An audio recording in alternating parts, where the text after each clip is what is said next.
ಧರ್ಮಸ್ಥಳ ವಿಚಾರಕ್ಕೆ ಸಂಬಂಧಪಟ್ಟಂತೆ ಮಂಗಳೇಗುಡ್ಡದ ಒಂದು ಬುರುಡೆ ರಹಸ್ಯ ಪ್ರಕರಣ ಏನಿದೆ ಅದು ಈಗ ತೀವ್ರಗೊಳ್ತಾ ಇದೆ. ಮತ್ತೆ ತನಿಖೆಯನ್ನು ಚುರುಕುಗೊಳಿಸಿದ್ದಾರೆ ಎಸ್ಐಟಿ ತಂಡ.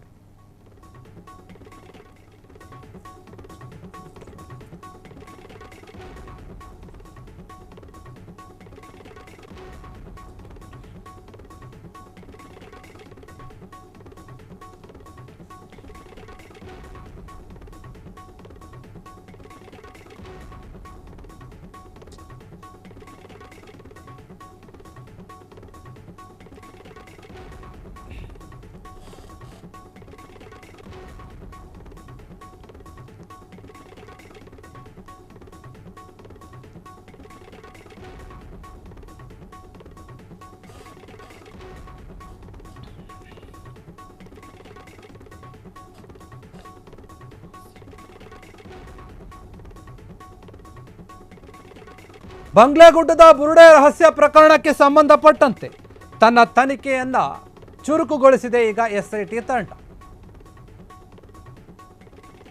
ಆರೋಪಿ ಚಿನ್ನಯ್ಯನನ್ನ ಬಂಧಿಸಿರುವಂತಹ ಎಸ್ಐಟಿ ಬಂಧಿಸಿದೆ.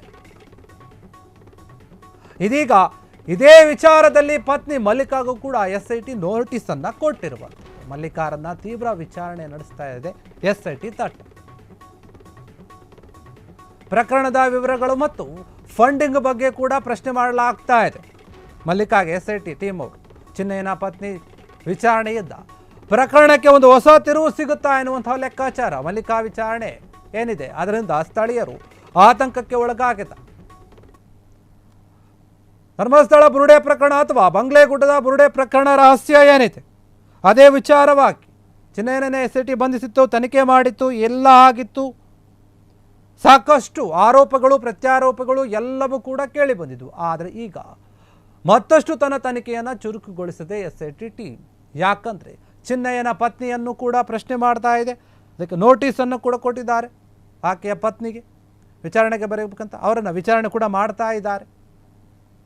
ಎಲ್ಲ ಒಂದು ವಿಚಾರಗಳ ಬಗ್ಗೆ ಹೆಂಗೆ ಫಂಡಿಂಗ್ ಬರ್ತಾ ಇತ್ತು, ಪ್ರಕರಣದ ವಿವರಗಳಾಗಿರಬಹುದು, ನಿಮಗೆ ಹೆಂಗೆ ಫಂಡಿಂಗ್ ದುಡ್ಡು ಬರ್ತಾ ಇತ್ತು, ಯಾರು ಸಪೋರ್ಟ್ ಮಾಡ್ತಾ ಇದ್ರು, ಯಾಕೆ ಈ ರೀತಿಯಾಗಿತ್ತು, ನಿಮಗೆ ಈ ಒಂದು ವಿಚಾರ ಮೊದಲೇ ಗೊತ್ತಿರಲಿಲ್ವಾ, ನಿಮ್ಮ ಗಂಡ ಹೇಳಿರುವಂತಹ ವಿಚಾರಗಳು ನಿಮಗೆ ಹೇಳಿದ್ರಾ ಇಲ್ವಾ, ಎಲ್ಲ ರೀತಿಯಾದಂಥ ವಿಚಾರಗಳನ್ನು ಚರ್ಚೆ ಮಾಡಲಾಗಂಥ ವಿಷಯವನ್ನು ಕೆದಕಲಾಗುತ್ತೆ. ಚಿನ್ನಯ್ಯ ತೋರಿಸಿದಂಥ 17 ಜಾಗಗಳನ್ನು ಕೂಡ ಎಸ್ಐಟಿ ಟೀಮ್ ನೋಡಿತ್ತು, ಗುಂಡಿಯನ್ನು ಅಗದಿತ್ತು, ಎಲ್ಲ ಒಂದು ಸತ್ಯಾಂಶಗಳನ್ನು ಅಲ್ಲಿ ಹುಡುಕಿದ್ರು. ಆದರೂ ಕೂಡ ಕೆಲವೊಂದು ಕಡೆ ಸಿಕ್ತು, ಕೆಲವೊಂದು ಕಡೆ ಏನೂ ಕೂಡ ಸಿಗಲಿಲ್ಲ.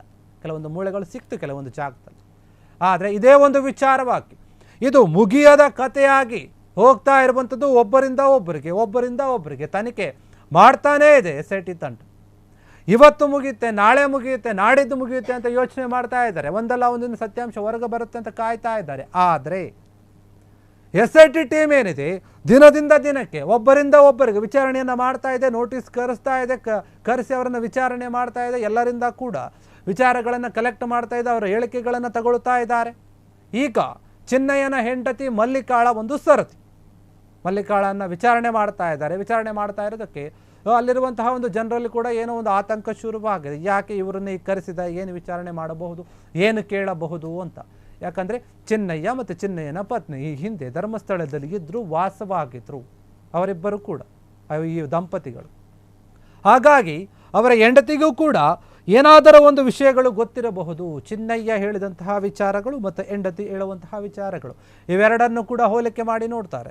ಎಲ್ಲೋ ಒಂದು ಕಡೆ ಎಸ್ಐಟಿ ಟೀಮ್ಗೆ ಚಿನ್ನಯ್ಯ ಏನಾದರೂ ಭಯ ಬಿದ್ದು ಕೆಲವೊಂದು ವಿಚಾರಗಳನ್ನು ಮುಚ್ಚಿಟ್ಟಿದ್ದ ಅನ್ನುವಂತಹ ಪ್ರಶ್ನೆ ಕೂಡ ಇರುತ್ತೆ. ಹೀಗಾಗಿ ಪೊಲೀಸರು ಅವರ ಒಂದು ಹೆಂಡತಿಯನ್ನು ಕೂಡ ವಿಚಾರಣೆ ಮಾಡ್ತಾ ಇದ್ದಾರೆ. ಕ್ಷಣ ಕ್ಷಣದ ಸುದ್ದಿಗಳಿಗಾಗಿ ಫ್ರೀಡಂ ಟಿವಿ ಸಬ್ಸ್ಕ್ರೈಬ್ ಮಾಡಿ, ಲೈಕ್ ಮಾಡಿ ಹಾಗೂ ಫಾಲೋ ಮಾಡಿ. ಹೊಸ ಸುದ್ದಿಗಳ ನೋಟಿಫಿಕೇಶನ್ಗಾಗಿ ಬೆಲ್ ಐಕಾನ್ ಮೇಲೆ ಕ್ಲಿಕ್ ಮಾಡಿ.